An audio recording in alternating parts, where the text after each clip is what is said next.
Good morning, all. Bear with 1 second. There we go. I'd like to welcome everyone present in the chamber and those listening online to the business of the Environment and Economy Scrutiny Committee.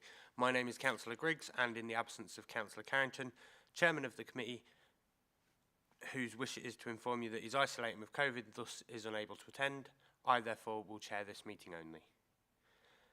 Can I remind you that the audio-visual feed of this formal public meeting is being broadcasted live via the County Council's website, and all your comments will remain accessible online as the meeting recording remains on the Council's website. There is no fire drill planned this morning, so in the event of a fire alarm sounding, we'll need to leave the Council chamber through the rear doors and leave the building through the reception and assemble in the front car park and await further instructions. Can I request everyone present ensure their mobiles, laptops and iPads are on silent for the duration of the meeting, and may I remind you that the hearing loop is now activated. Requests to speak will be collated by Chiara, our scrutiny officer, and we will try to ensure that everyone has the opportunity to ask questions and make contributions. However, I will close down the debate to ensure we keep time. Therefore, I'd appreciate contributions to be succinct and concise, and also ask you that you indicate early when you wish to speak. We will now move on to the formal agenda. So, apologies for absence and replacement members. Thank you, Vice Chairman. So we've received apologies from Councillor Carrington and Councillor Austin. Thank you very much. Is there any declarations of members' interests? So this is an opportunity for members to declare any pecuniary or other interests that aren't already declared on your pecuniary interest forms. Seeing none, I will move on. So, minutes of the meeting held on the 28th of November 2023. So this item is to approve and sign the minutes of the last meeting as a correct record, which is in page 5 to 12 of the agenda pack. Do I have a proposer for the minutes? Thank you, Councillor Spratt. And a seconder, Councillor Fleetwood. Thank you very much. Those in favour, please raise hands. Lovely. Thank you very much. Any abstentions? And any against? That's all. Cool. Thank you. So those minutes are agreed as a correct record. We'll now move on to announcements by the Chairman, Executive Councillors and Lead Officers. So, obviously I'm not the Chairman and thus I have no announcements. Today's agenda is lighter than normal, however I'd still like to ask officers to take reports as read and summarise the key messages and what is required by the committee. Also remind members of the importance of keeping our questions and contributions succinct and concise. So moving on to Executive Councillor announcements. I believe we've got Colin Davey. Thank you very much, Chairman. I shall try and keep my announcements relatively short this morning. Obviously, the turn of the new year has seen more flooding through the effects of Storm Henk. Whilst it's not as ferocious as Storm Babette, the significant rainfall levels on already saturated ground and into drainage systems which were already very full has led to further properties being flooded and breaches and overtopping of drainage and watercourses, leading to thousands of acres of farmland being flooded. My thanks go to those officers across the authority who dealt with the incidents as they happened, providing support to communities as part of the multi-agency response, managing the highway network, and those now challenged with dealing with the work arising from the aftermath. As of yesterday, the number of internally flooded properties as a result of Storm Henk stood at 128, with a further 170 properties with externally flooded grounds or outbuildings. In total, over both storms, this means we have seen 842 properties flooded internally, of which 56 suffered in both storms. This has given rise to the need to undertake over 220 Section 19 reports, which the team is currently beginning to progress. Whilst these figures may change as investigations properly commence, the combination of these two storms has added further emphasis on the work of the Floods and Water Scrutiny Working Group, chaired by Councillor Ashton. And I will be asking that committee to look at the impacts of Storm Henk alongside Storm Babette. I am pleased, however, that the Council has already determined to make further resources available to ensure that a programme of schemes is created to enhance the levels of existing flood defence. Much more needs to be done at a central government level to ensure that lead local flood authorities are properly supported to ensure that communities are resilient and protected from the worst of the flood risks. and I will today be writing to the Prime Minister to make this Council's position clear and to make the case for enhanced funding to the Environment Agency for maintenance, support to internal drainage boards, and associated powers, including enforcement for lead local flooding authorities. So moving on from the flooding issues, I'd also just like to mention a couple of other points. I'm delighted to confirm that the Lincolnshire Apprenticeship Champion Awards 2024 launched last week. The awards seek to acknowledge and celebrate the hard work of apprentices, employers and training providers, and the positive contribution that apprenticeships make to our social and economic landscape. We delivered a successful programme in 2023, presenting 10 awards for apprenticeship achievement at a celebration event at the showroom last May. For 2024, in the spirit of joint working, as we head towards devolution, we're delighted that North and North East Lincolnshire councils are joining us to deliver the Greater Lincolnshire Apprenticeship Awards. The awards will close for entries at 9 a.m. on Monday the 11th of March, and this year's celebration event will take place on Thursday the 16th of May at the showroom. I'm pleased to be able to let you know that since the end of Q2, we've seen a marked increase in the number of multiply, outreach and substantive learning opportunities being taken up across the county. Examples of the activities that have been undertaken this quarter include excellent work by one of our multiply champions, which is Boston's Women's Aid Group. They've worked hard to get a service user financially stable and back into college to undertake a maths qualification, which will enable them to progress onto an access to nursing course. I'm going to stop there, Vice Chairman, and if members have any questions, I'll be happy to take them. Thank you. Thank you very much. Do we have any questions? Councillor Spratt. Thank you, Mr. Chairman. Thank you for your report, Colin. I can't remember if it was the last meeting, Chair, or the one previous to that, I mentioned about the drains being cleaned. And I know we said we were going to look in that, but I'm quite keen that we are on top of that. I know it's not our responsibility, but with our partners, Angling Water and the Environment Agency and the drainage boards, although neither are in my patch, there's 2 roads just outside my patch that get flooded right across the road every time there's any rain. When there's no rain, you can see that there's a drain that goes under the road.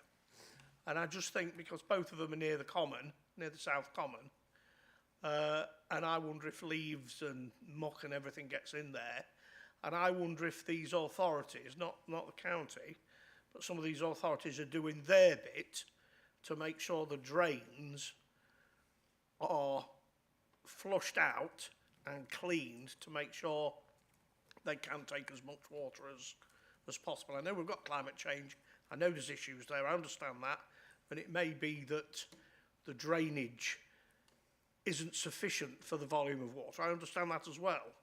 But I think people want to know that everybody, all these authorities are doing their best to make sure that mitigation is put in place.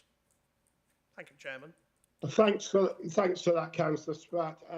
The answer to the question is yes, we are obviously working with all our partners, and that includes Angling Water as well, who you forgot in your list there.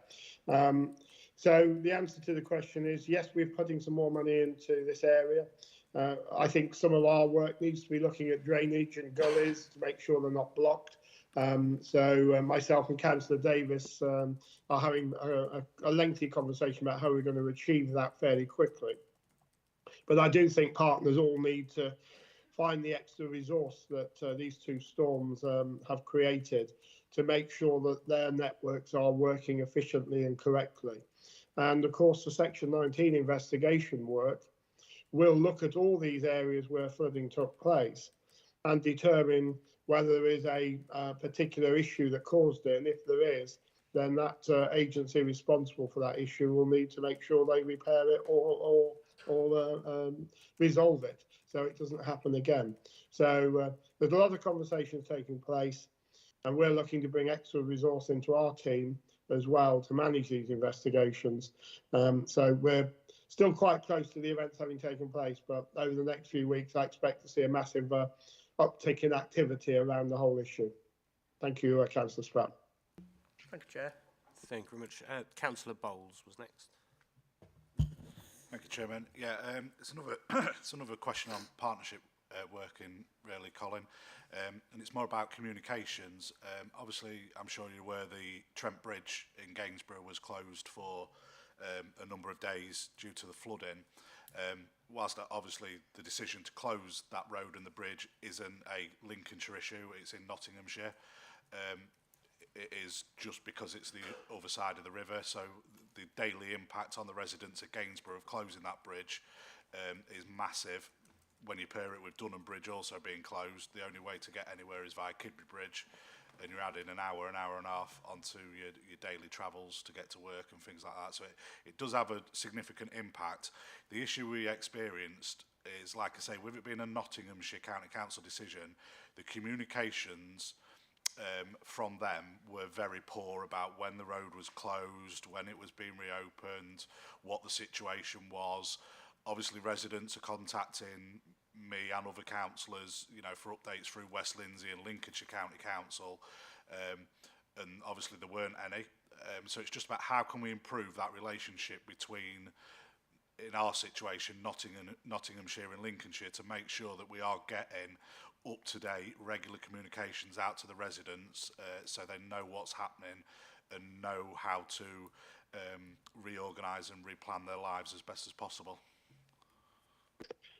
Thank you, Councillor Bowles, for that. And I agree with you. I think the issues of communications in emergencies such as this needs to be looked at. And I do think that there were some significant issues on the west side of the county, and particularly in your area around Gainsborough. So I give you my guarantee that we are going to have a look at this to see how we can improve communications in events of emergencies, so people are better informed, and certainly how we work across the local resilience forums, across borders, to ensure that people on both sides get the same information at the same time, which I think was probably lacking in this incident, particularly in your area. So I've already noted that communications needs to be reviewed, and we'll be doing that as well in light of what's happened.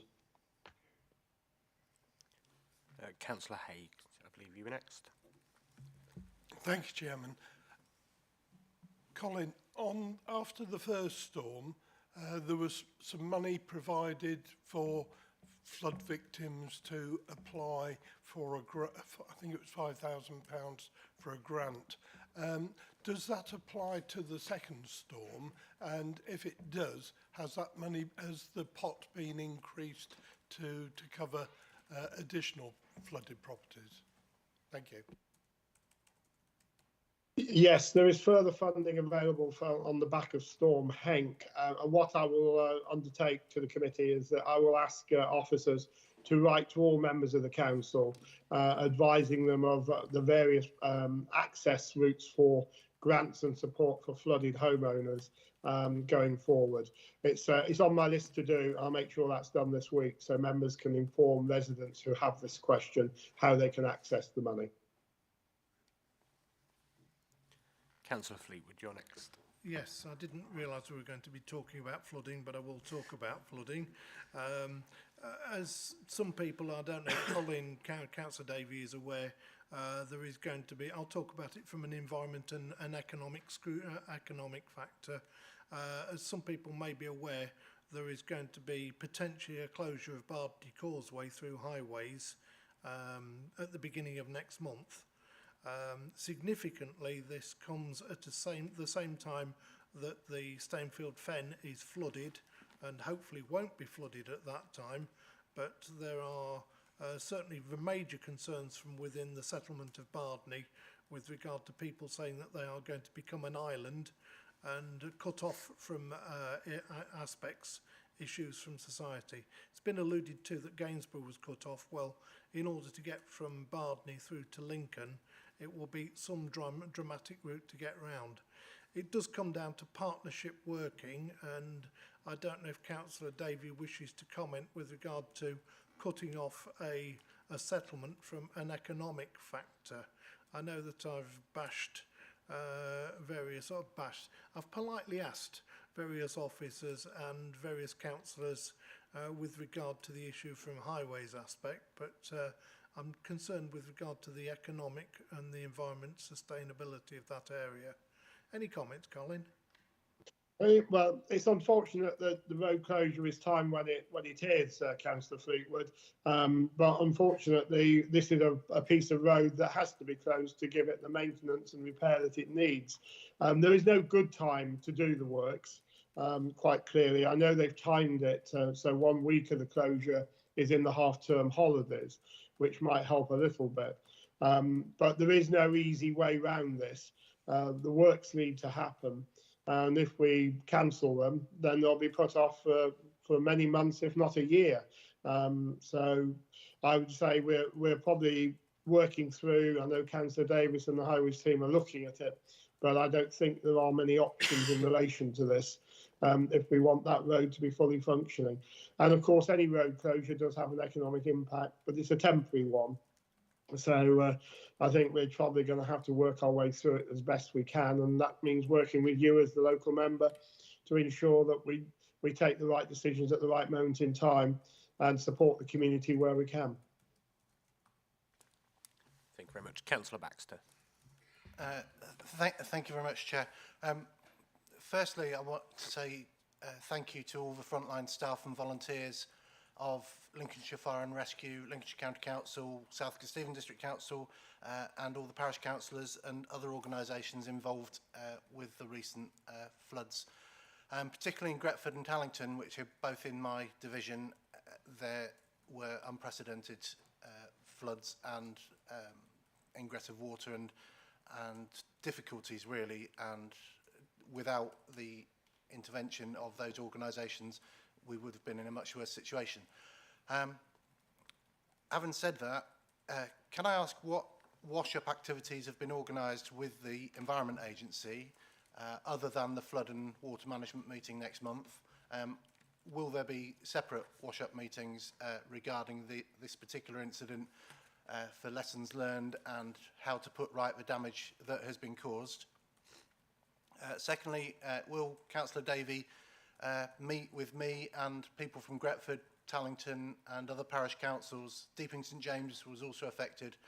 Would he be prepared to come down to the Deepings to speak to the parish councillors and hear their concerns? And thirdly, does Councillor Davey agree that Storm Babette and Storm Henk are unwelcome early warning signals of the impending catastrophe of climate change? Does he agree that the Council should redouble our efforts to reduce and mitigate the causes and the symptoms of climate change, not just in terms of flood defences, but in every aspect of what the County Council does? Thank you. So firstly, Councillor Baxter, in relation to your part of the world, yes, it took a greater impact from Storm Henk than it did from Storm Babette. And obviously you had a number of flooded properties, and we feel absolutely for everyone that's been impacted by that storm. There is a process now. The investigation work, Section 19 works, need to be undertaken. And I would urge you to speak with Councillor Ashton and give evidence to his group and his committee looking at this regarding your area and the concerns you have for your parish councils.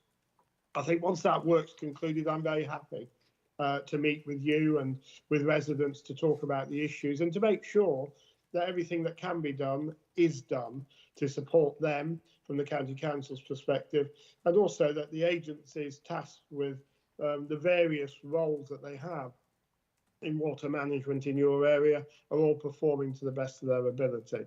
I do meet with the Environment Agency frequently. The Environment Agency will be attending Councillor Ashton's committee to give evidence, and that will be an opportune time for questions regarding your area to be put, I think. I would say that part of the letter I'm sending today to the government recognises that the Environment Agency themselves are underfunded in terms of their maintenance budget for the rivers and watercourses they control. And there is not enough money spent, in my view, across the piece in terms of maintenance. And that's because there isn't enough money in the pot to do it. So government needs to top that pot up, in my view. In relation to the wider issues, these two storms have come in quick succession, but they're not the only storms that have happened in history and time. And we can, all of us can walk around Lincolnshire and see the marks on buildings going back many centuries before there was an industrial revolution with water levels. So whilst I believe that the frequency of storms will increase, the need to do more to make homes resilient and businesses resilient from flooding is absolutely a critical path. We need to recognise that some of the things that we might do in pursuit of the 2050 ambition might not help at all and might hinder the work that really needs to be done. For a small amount of money, or a relatively small amount of money, we can deliver huge improvements to the way we manage our watercourses and manage water protection for residents and water security for businesses that need it in dry seasons. So there is a lot we can do without spending billions of pounds on schemes that might address something relating to 2050. What we really need to do is get some money into the issues that affect residents today and tomorrow, which is making sure our watercourses and our rivers are properly maintained, and making sure that every agency that has a role in all of this does the role and undertakes the role properly and fulfills it for the betterment of the public and the public purse. Hopefully that covers it. And if I've missed anything, Councillor Baxter, feel free to call me, and I'm very happy to have a chat with you offline on any issue relating to your area. Thank you very much, Councillor Davey. Any announcements from senior officers? Justin or Nicole? No, thank you very much. Okay, so just before we move on to the next item, Councillor Cook sent his apologies that we missed, so if we could record those as well. Thank you very much. Okay, so the revenue and capital budget proposals 24-25. So this report can be found on pages 13 to 20 of the agenda pack, and it outlines the council's budget proposals for the fiscal year 24-25, acknowledging the challenging economic context with persistent inflation impacts, adjustments in budget aim to accommodate increased service cost. The local government settlement and the provisional local government financial settlement provide estimates maintaining existing spending plans. The report focuses specifically on the budget implications for the council's environment and economy services in this national context. So it is asked that we consider the report, make comments on the budget proposals. These comments will be captured by our scrutiny officer and shared with the executive for its consideration at its meeting on the 6th of February 2024. The report will be presented by Michelle Grady, Assistant Director for Finance, and we will take questions after the report briefing. Over to you, Pam. Thank you very much. So the report, as we've just said, sets out the budget proposals that relate to this area, but just for some context, the executive put forward their proposals on the 9th of January at their meeting for consultation, and that brought together all of the updates from the autumn statement and the settlement for local government. These were in line with what we were expecting, so no more money to cover some of the additional costs of inflation, etc.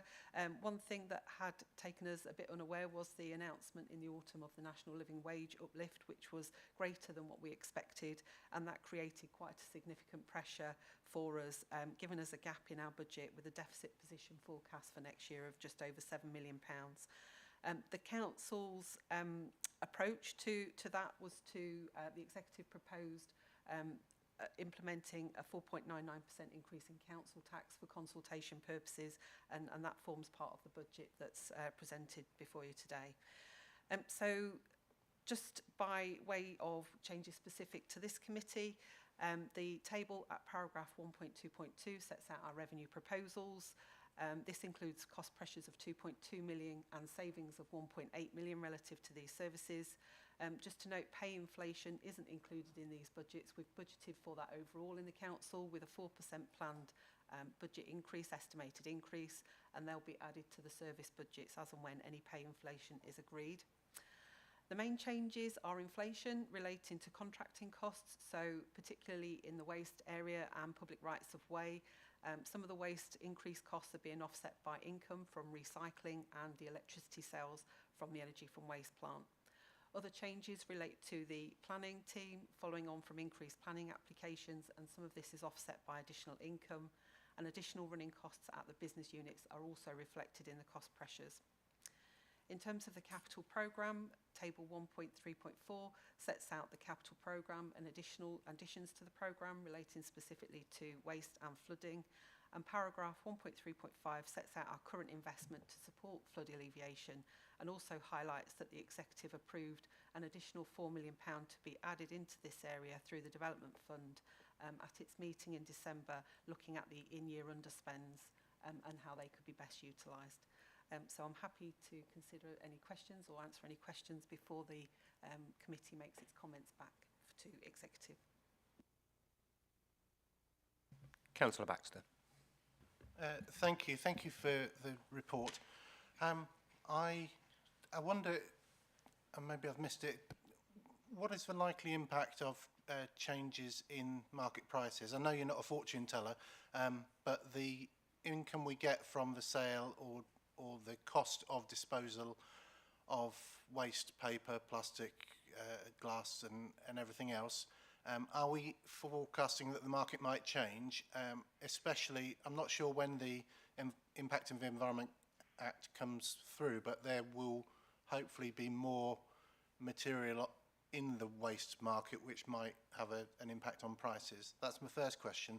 My second question is, I'm quite concerned that we are only changing the in 1.2.4, if I'm reading the report rightly, that 1.2.4 appears to relate to the cost pressure on environment, including flood risk management, which is only continuing inflationary pressures. Given the conversation that we've just had, shouldn't we be doing a bit more to increase the amount of money we have available for responding to flood incidents and flood prevention? Thank you. So if we just take the first question about the volatility, I think, in the waste stream incomes, the income targets that have been added into the budget relate specifically to the paper and card recycling scheme that was rolled out and obviously still being rolled out. So that was estimated at the time related to that specific waste stream. Don't know if officers want to comment on any of the other specific areas before I carry on. Yeah, thanks, Michelle. I think there's just the recognition that there's a lot of unknowns. It is an incredibly volatile market. I think the paper and card trial has demonstrated that fact. The next one that's going to come as a result of the Environment Act will be the separated food waste. We're just working with DEFRA at the moment to look at what the infrastructure costs of that will be. At the moment, the funding will go directly to district authorities in this county for collection. Nothing will come to the disposal authority. And so we're just working through potentially what those costs will be and indeed whether there are savings to be made. It would be remiss of us not to look at the savings opportunity by food waste not being processed through the EFW but being processed through an AD plant, but we're just working through those details and a lot of it is unknown. So just to carry on with the comment about inflation, so the paragraph 1.2.4, which I think you referred to, just related to the contract inflation increases on the public rights of way stream of work. So in terms of other contracts, we apply inflation where it's known and built into contracts. So the waste is obviously a big part of that, and that's reflected in the waste cost pressures. In terms of the flooding, salary inflation will be added to any people employed by us to do that, and that was just part of that 4% that I just said will be added as and when it's agreed. And obviously I just commented on the 4 million that executive agreed prior to Christmas to add into that area to support some of the work that's going on to support the flood alleviation. Did that answer your questions, Councillor Baxter? Thank you. Sorry, I missed a bit about the 4 million. Where is the 4 million not in this table? Yeah, so paragraph, it's under the capital programme at the bottom of the report. So I think it was paragraph 1.3.4, if I get that right. So the capital programme's added in there, and there's a specific paragraph about 4 million being added into the flood area for flood investigations and alleviation, and that was approved by executive on the 5th of December. Okay, thank you. Sorry, Chair, that's my fault. Thank you. Thank you very much. I'll just jump in. I'm a little bit dismayed at 1.1.9. It seems to be very much the order of the day. I seem to have lost it at the minute. That the government's been committed to major financial reforms, and yet we on a persistent cycle of one-year settlements. And I appreciate it's been a tumultuous few years, and many people couldn't have predicted what had happened or the impacts of it. But unfortunately, we also need to plan for the future. I'm sure we're all grateful that inflation across most of the board is falling significantly, faster than government targets in some respect, but that's not true in all sectors. And obviously that's going to have an impact on us. So whilst we're in a cycle of one-year settlements, do we have any plans or mitigations in place considering the inflation that we think we'll face in those particular sectors? So we do quite detailed work when we set our budget around the inflation. So we don't just apply blanket inflation across all of our contracted or non-pay spend. We do quite a lot of work in the individual areas about what what inflation we apply. So in areas such as waste, we can build that in when we know that we're going out to re-procurement, take market considerations into play in those sorts of things. We've got in the budget, we've got a medium-term financial plan which kind of forecasts over the next 4 years. We're expecting some drop in the government funding over that period. The announcements that have been made by the current government has talked about the next spending review period being a much slower growth area, and a lot of the increase is likely to be focused around areas such as education and defence. So we are actually expecting a drop in our funding, hence the comment around maximising the council tax. We try and forecast as best we can. We do quite a lot of forward work forecasting, and there'll be some scenarios in the budget papers put forward at council about some of the implications. We've also increased our contingency over the last couple of years to recognise some of the volatilities, particularly around some areas like social care and school transport, so we can respond to those things and make sure that we've got enough budget to account for those. And we keep our financial volatility reserve, which is currently at 47 million, to kind of respond to those things as well. So we forecast as well as we can. We use the intelligence that we get. We continue to lobby for government to produce more than one spending period settlement, and we try and work it through that way. Thank you very much. Also linked with that, at 1.3.2 it mentions about the increase in the cost of financing. We all know the Bank of England base rate's gone up. And I would imagine that was a difficult time in terms of planning for the future. And again, I know you do lots of modelling in terms of what we think is going to happen, but it's very difficult. We all are expecting the base rate to start falling again, but I think it's fair to say it's not going to go back down to what it has been for the last 10 years. I think that period is long gone and ever missed and forgotten by those borrowing money. What plans do we have in place to mitigate those in the medium term as opposed to short term?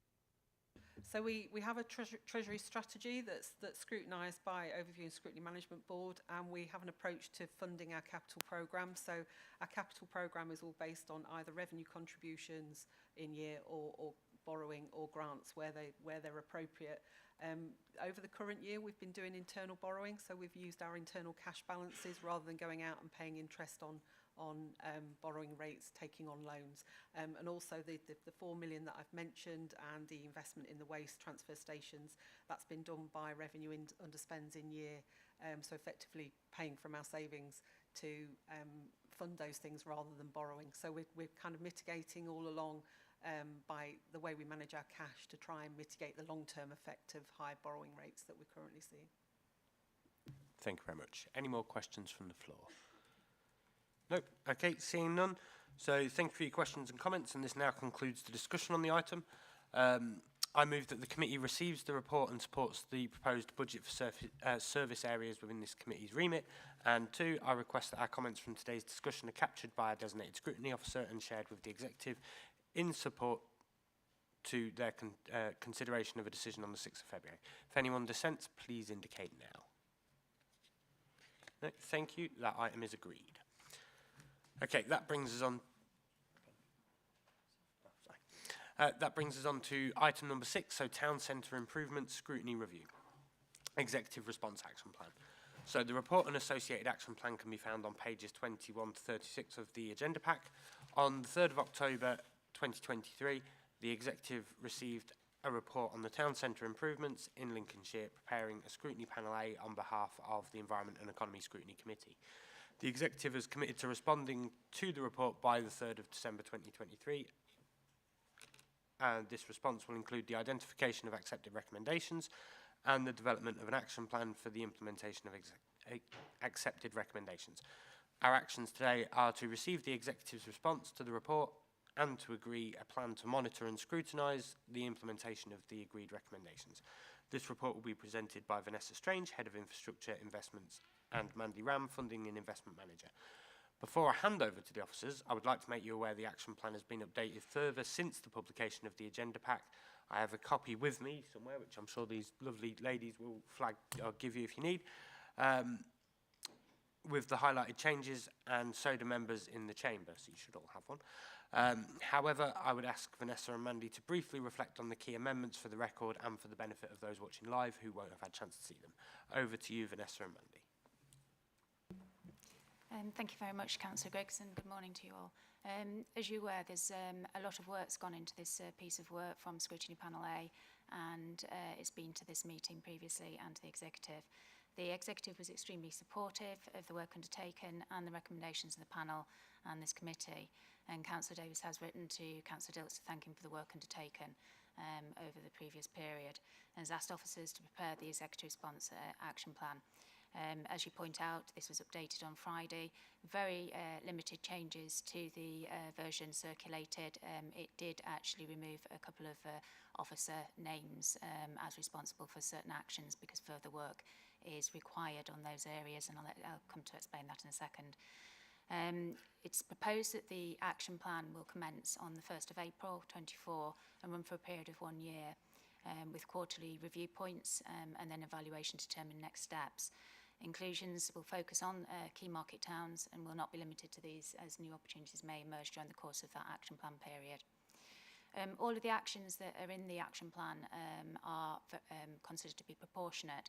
They're proportionate to the resources available to us in terms of officer availability, to the funding expected in 24-25, and to the LCC roles and responsibilities from a statutory perspective, as well as other enhanced activities.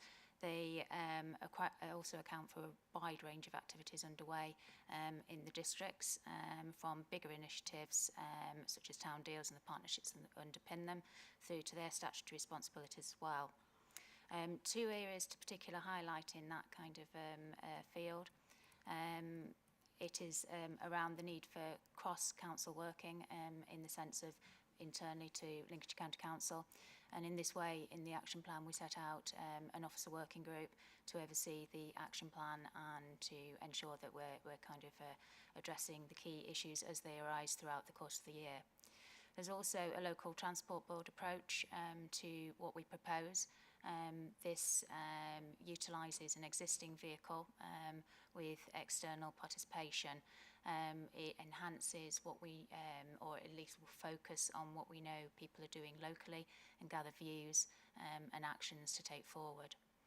We propose in the action plan also a single point of contact, an officer who will be dedicated to understanding particularly what's happening out there in the field and to feeding into the officer working group so that we can look at what's needed in town centres in real time.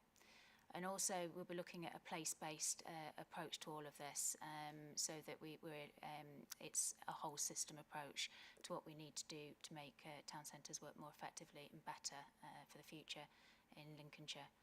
The second area to highlight is this is a year of review. It is specifically for 2024. and we'll look at lots of pilots. One is around the digital high street. We've been working with the University of Lincoln to launch some pilots, which we hope to do in probably February onwards, and these will be in Holbeach and Mablethorpe. And we'll also, in terms of this year of review, be working very much on our partner engagement. There is so much, as I've already kind of alluded to, going on with town deals and other activities across the patch. We don't want to cut across that. We want to enhance, we want to work with, and we want to support. So I would, that's all I'd really want to raise on the report today.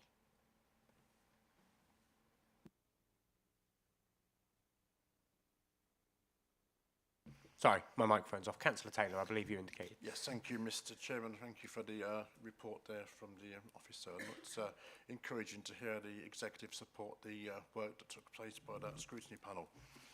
We all know those problems which our town centres are facing, but this report also explains how many opportunities if we are prepared to be realistic. And when the officer explained partnership, quite a bit of work is taking place in districts with businesses. We do need to not duplicate that, but also work to support that. I do support this single point of contact, and that is important. That's probably been missing for some time. We know we need to get the basics right in our towns.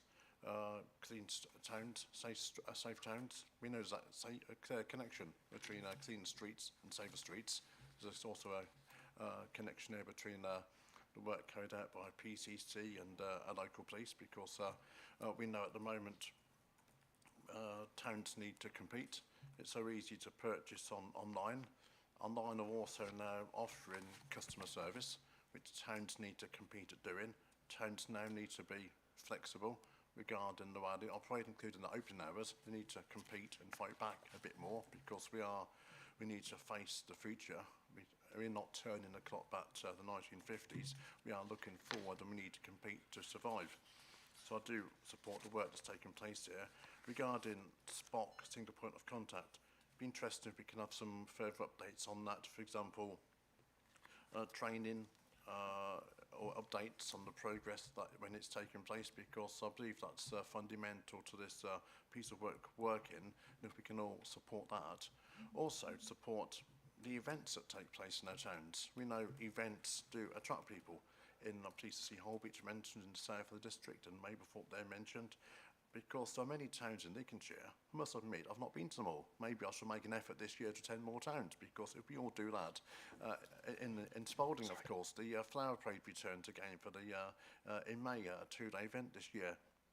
And often we do hear the complaint, we didn't know that was on until after the event. So to promote the events that are taking place, promote them across the council through all our resources, social media, the county news publication, that does make a difference if we can work together to promote these events and make them successful. So the main point there is this is a partnership approach, but we all need to do our bit. And by doing our bit, there is a future for our high streets, but they do need to realise there's a need to change, adapt, and look forward to that future. Thank you.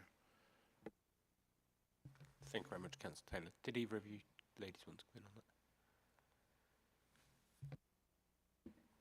I would just add on the single point of contact you asked about, the training. I think that's absolutely something we'll come back to committee and members and talk to you about. From an officer point of view, the reason that we've sort of focused on April of this year is so that we can resource that properly and get some staffing in place to do that. So we will keep the communication up. Thank you. Thank you very much. Councillor Linda Wotton. Thank you, Chairman. Thank you for the report. Could you just explain exactly what the pilots are in Mablethorpe and Holbeach, and are they linked to the digital high street, or could you explain exactly what a digital high street is? Because I live in Grantham, and all people say to me, oh, there's nothing to go into town for. So I'd be quite interested to know what that is, please. Thank you. It's around creating an augmented reality trail so that people can download apps on the phones, etc., and see hidden stories in the sense of Mablethorpe, leverage the history, make it a place to visit. So it's about increasing footfall. It isn't about trying to take people away from the high street with a digital offer. It's very much the reverse. It's getting people there. In Holbeach, it's a business-related kind of app. We're working with 10 businesses at the moment, and filming's taken place with these 10 businesses, utilising the resources at the University of Lincoln. They tell their story, and they will be able to update on the app offers if they're kind of I don't know, buy two get three free. All those sorts of activities, and also to act collectively when there's an event happening from a business perspective that would again will enhance visitor footfall into Holbeach. These are two different forms of pilots, one very much visitor economy focused, the other business focused, and then what we want to do is evaluate those and see if we can roll them out. We've spoken to a number of districts to date, and all are very interested in getting their own version of this, subject to funding, subject to how we might tailor that, and our lessons learned from the pilot. So it does look quite exciting. Thank you very much. Councillor Fleetwood, I believe you were next. Thank you. Yes, I'm looking at page 32, item D on there. Consideration be given to each county councillor receiving a 3,000 budget to support local activity aimed at increasing town centre footfall. Sounds wonderful, but we are a sparse county, and in my county division, I don't actually have a town in my area, so I don't know how I might allocate that £3,000. I have a few parish councils. There is a couple of large villages, but none of them alluding to town status. So how would that apply to the more sparse parts of the county? I think again subject to resourcing available in 24-25, we will focus on the market towns in the first instance. This is very much about the larger towns to start with, what we learn, and then to other high streets and areas where we can add value. So it'll be a case of piloting the activity, working that through, and going to the areas of greatest need in the first instance. Thank you very much. I was quite pleased on page 32 to see recommendation D. I know during COVID, on the borough that I was on at the time, we had some money that we could give to good causes, and it's really great to see what work we as local members can facilitate to improve the areas we're in. So I very much look forward to that coming to fruition. Any other comments from members on the floor? Councillor Baxter. Thank you, Chair. I just wanted to say that I'm pleased to see that active travel is mentioned in recommendation 6, green growth. In fact, all of green growth is welcome. Did I hear you mention an app? Yeah. There is already in South Kesteven an app that seems to be doing a similar job. So I'd be interested to hear how this app, whether this app is an adaptation of the Hello SK app or something to complement it, and how we avoid duplicating work. And I think that question probably goes to everything. How do we ensure that the county complements districts rather than duplicating what they do? I'd also say that within Grantham, I don't think it's in here, but I welcome the recent cooperation between the county and the district relating to the Future High Streets Fund, particularly in the marketplace. Hopefully something exciting is going to happen there, and if it does, you're all invited. Thanks. Yeah, if I may, I did mean to mention something about the travel element. So again, it was nice to read that about the local transport boards and again about active travel. The thing I like about it is that it brings lots of local people together to help make good, well-informed decisions. I'm sure I'm not the only one, but I know in Boston we put in a cycle lane coming from the town centre, which at the time seemed really good. The problem is all it did was made it so that trying to get through the town centre is diabolical at any time that starts with an AM or a PM, because you cut half the lanes down, so trying to get through the little gap between the Guildhall and Sam Newson is really difficult. I appreciate members may not know where those are, but I'm sure we all have very similar pinch points in many of our towns. And whilst I'm all for advocating cycling round and using alternate methods of travel, we all know we live in a very rural county, and for some people that's impossible. If you live in Wigtoft, there is no bus, so therefore you will drive to town if you need to go to town. So I think, yeah, it's really sensible that we facilitate different methods of travel that are better and more sustainable, but we all need to be cognizant of the fact government aren't going to come in with a magic wand and go, here's millions of pounds for buses that run through all the towns, because it's not commercially viable. So, thank you very much. Councillor Baxter. Firstly, when you say it's diabolical coming through town, are you speaking as a pedestrian, a cyclist, or a car driver? All of the above. If you're a car driver, good luck getting through any of the traffic because it all backs up.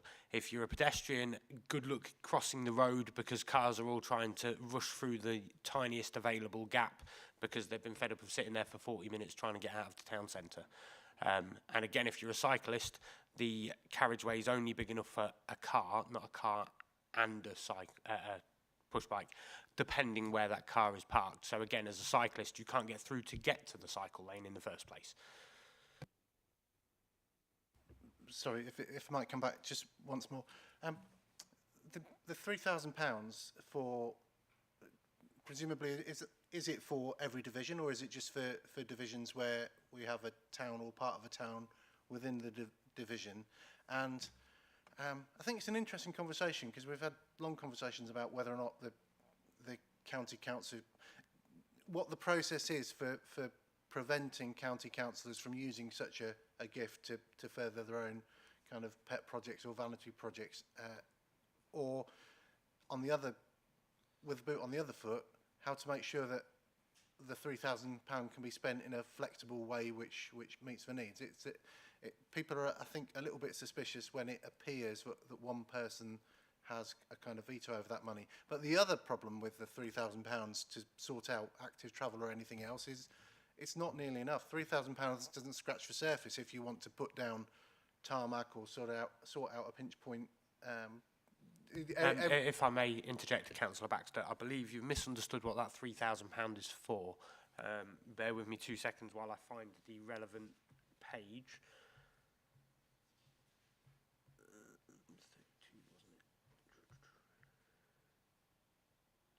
Yeah, so the £3,000 is to support local activities aimed at increasing town centre footfall. And whilst active travel may increase town centre footfall, I do believe that's outside of the scope of what that £3,000 was for. But everything else you said, I feel, was quite relevant. Sorry to push it, but can you give some examples of what that £3,000 might be aimed at? What would be within scope? I'm sure Mandy will interject and tell me I'm wrong if I am wrong, but I believe it's to facilitate things such as events that might bring people into the town centres. But again, I'll defer to Mandy.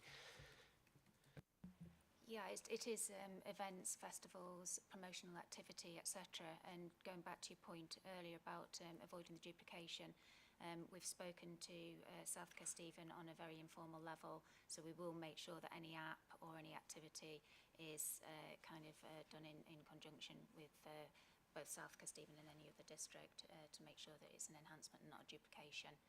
And in respect of the bigger activity in other wider partnership things that might happen, that'll be done through this annual local transport board meeting, and districts will be invited to participate in that. So again, something that will look a little bit longer term and a little bit more strategically as well. Did you want to come back again, Councillor Baxter? Okay, thank you very much. Councillor Spratt. Thank you, Chairman. At risk of being called awkward, pedantic, and anything else that you want to think of, this is about towns. There's nothing about the city in there, is there? Is that a yes or yes there is or yes there isn't? But the interesting thing, following on from what Councillor Baxter said, the £3,000, the wording's quite clear. Consideration be given to each county councillor receiving a budget to support local activities.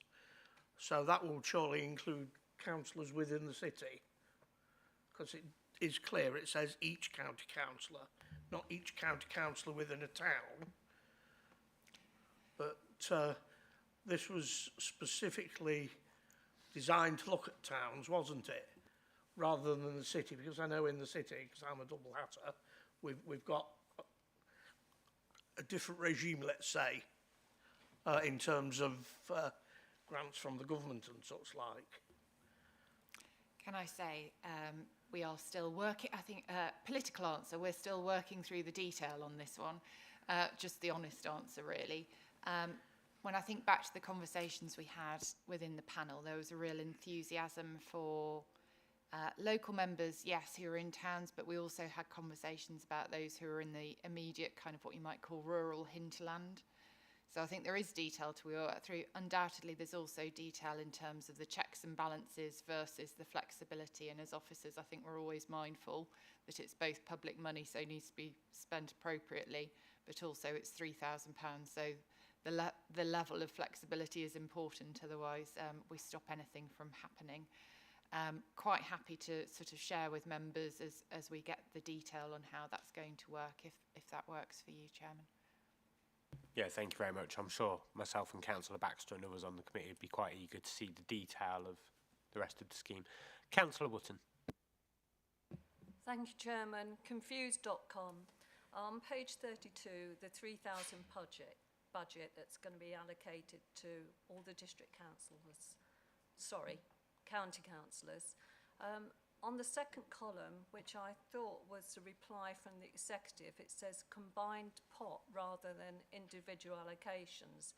That's where I went into panic mode, because at some stage we've been allocated personal money to give out to different organisations, etc., etc. So can you unconfuse me, please? Thank you.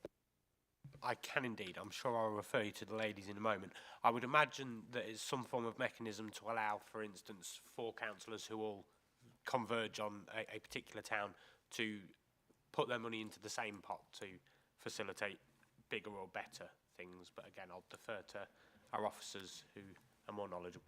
As I say, still emerging,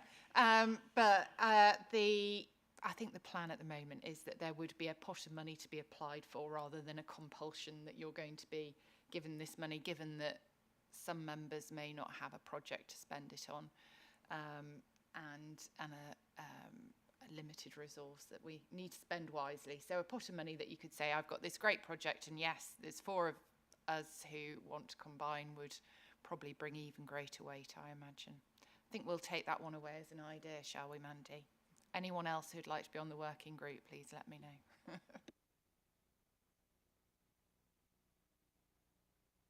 Any more comments from the floor? Okay, so seeing no more, thank you for your questions and comments, and this now concludes the discussion of the item.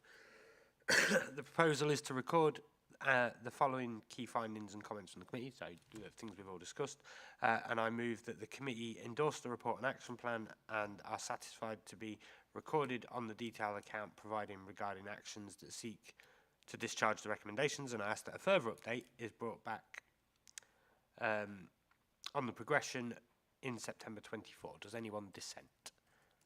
No? Okay, so seeing that is agreed, that takes us on to agenda item 8. The committee work programmes. This item is on pages 37 to 42 of the agenda pack, and the item enables the committee to comment on the content of its work programme. The report will be presented by Chiara, our scrutiny officer, and our actions are to review the work programme, highlight any additional scrutiny activity that could be included for consideration in the work programme. Over to you, Chiara. Thank you very much, Mr. Vice Chairman. And the purpose of this report is to remind members of the items that are coming up for discussion in future meetings, and also to highlight the purpose of the report. It is for you to add value where you see fit request that further items be added to your work programme or items are moved according to your area of prioritisation and the level of prioritisation applied. In our next meeting, which will be held on the 27th of February 2024, we will be receiving a report on the visitor economy, which is our annual report, a report on Greater Lincolnshire Internationalisation Strategy and Action Plan for 2022-2024, which is an update to a previous report received last year. We shall receive a report on Inward Investment Strategic Plan for Team Lincolnshire. And in addition to that, we will be receiving our performance levels reporting for Q3 for economy, flooding and waste. Last but not least, we will be considering a pre-decision item, which is in fact an exempt report on the local electric vehicle infrastructure LEVI, also known as LEVI pilot contract procurement. This concludes my update to you. There have been no further changes to the work programme since its publication alongside to this agenda pack, and I'm happy to take any questions or suggestions for further items to be considered. Thank you very much indeed. Councillor Bowles. Thank you, Chairman. I'm just conscious there was some mention earlier of a flood working group chaired by Councillor Ashton.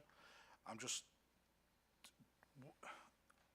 don't know what it is or what it's actually looking at, but if there's some recommendations coming from that working group, would it not be appropriate for those to come to this committee for us to be able to look at and input on at some point?